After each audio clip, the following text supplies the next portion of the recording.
Good morning sa inyo mga kaibigan. At initingnan ngayon ang ating unit na NWOW EMC Golf version 3. Ayan po mga kaibigan. Yan po ang aming EMC. Dito po tayo ngayon upang ating i-review itong EMC namin ito.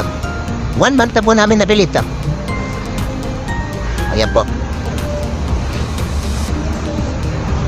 I-review po natin kung ano ay mga naikabit ng mga accessories, ang upgrades. Okay, let's go! Okay mga kaibigan, ito ating key. May key fob siya. Yan. Ito muna natin ko ng reviewin. Itong ang tawag dito. Itong keychain. Ayan. Meron siya mobile number. Para kung sakaling mawala itong ating susi, pwede tayo i-text o tawagan ng makakalimutan ko. Ito kanyang original key. At ito naman yung key niya para sa tire lock na free ng EMC, ng NWOW. Okay, start natin. First, unlock pa natin. Yan. Then insert natin. Yeah. Napakaganda na panel ng ating EMC Golf. Ito, kalatay ko ng naikapit dito ay itong cover ng shift knob. Shift gear. Yan. Nabili ko ito sa Shopee. Ang tawag dito ay socket cover. Ito po ay para maprotektahan itong ating gear shift sa tilapsik na mga tubig. Kasi sensitive po itong ating kambyong ito. Nabasa natin sa ating group na kapag ka nabasa ito, nagmamalfunction. Kaya, may shampoo cover. Then, dahil po kawang lagi itong ating problema nitong EMC, itong gap po nitong glass dito sa kanyang dashboard, bumili po tayo sa Shopee ulit nitong rubber. Yan. Madali po pa install niya. Iipit lang po yan sa pagitan nitong glass at saka ng dashboard. Okay, then ito po ating pinakabit. Itong kanyang battery indicator, battery capacity voltage. On po natin yan, makita ba natin ang accurate na battery percentage. Yan po, 98%, 65.7 volts. Tingnan natin kung tama, 65 din. Okay. Then po, nagtabit po tayo ng USB output dito. Yan, na-Shopee din po yan. Then, ito po ating fog lights. Pag inon po yan, ayun, buhay po ating fog lights sa ilalim. Ayan. Iyon po natin ang kanyang fog light.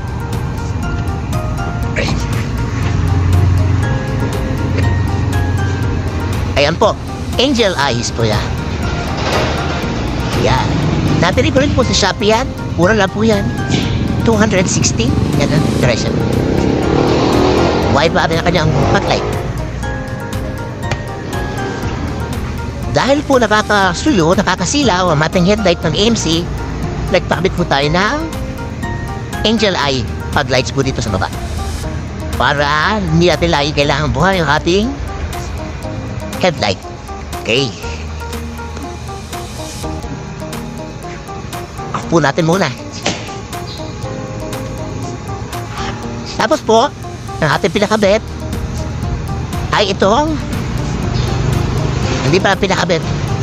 Bumili po ako dito nga fire extinguisher 1000 ml sa Shopee din po yan. 135 yata ang presyo niya. Kailangan po yan for safety na ating EMC. Tapos po, nagpa-customize po tayo ng plate number sa Shopee din po yan. 250 pesos. Kaya po ang date niya ron, May 31, 2024. Yan po yung nilabas yung ating EMC. And then po, naglagay din po ako dito na extra fan. Ayan. Solar light po yan. Solar power po pala. Sorry. Ayan. Ang solar po yan ay nandito sa kubo. Ayan. Diyan na po siya kung sakaling tirik na tirik ang araw. Ayan. Dito po siya inipit. Imikot-ikot ko lang yung banyang wire. Papunta doon. Pinasok ko po siya sa loob yan. And then, labas po dito. Naka-double-sided tape po yan. Mga kaibigan, ito marid po pala ating nabili si Shopee, no? Trash bin ang tawag dito, pero mas gusto ko siyang lalagyan ng mga abubot. Pwede rin ilagay ang cellphone dyan. Push button yan, baliktad niya alam eh. Pero okay lang yan. And then ang pinakamalaki po natin nagawang modify dito ay ito, individual swing arm. Dahil po napakatagtag na talaga ng EMC, no? Ayan. Nagtarik po tayo ng individual swing arm dyan. Ayan po. Stuck lang po ang shocks niyan. Pero nawala po talaga yung tagtag. At hindi na po siya nagahang sa mga uneven road. Dahil po hirap talaga ng EMC kapag kayong bumatakan siya. Naangat po talaga yung kanyang likurang gulong. Ayan. So, pinaplan po namin na magpa-customize po ng trapal. Kaya, ito pong stock na trapal ng EMC ay baka maging for sale soon.